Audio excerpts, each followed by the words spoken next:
Mario Gafa, il-kap eżekuttiv tal-Fondazzjoni għall-Iskiel ta' Għada l-FTS, tkeċċa mill-kariga tiegħu b'effett immedjat.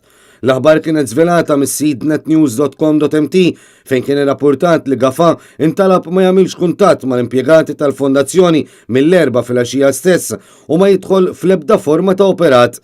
Madankollu għadha mhux magħrufa r-raġuni wara din it-tkeċċija.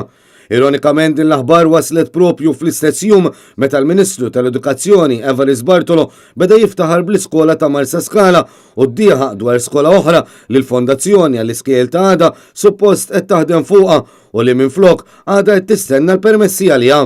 Kemm ilu l-Partit Laburista fil-Gvern u Evarist Bartolo bħala Ministru tal-Edukazzjoni dan is-settur spiċċa f'nofs diversi kontroversi fost l-oħrajn għax ma nżammitx il-weda li timbena skola ġdida kull sena kif il-poplu kien imdorri jkollu fi żmien gvernijiet nazzjonalisti.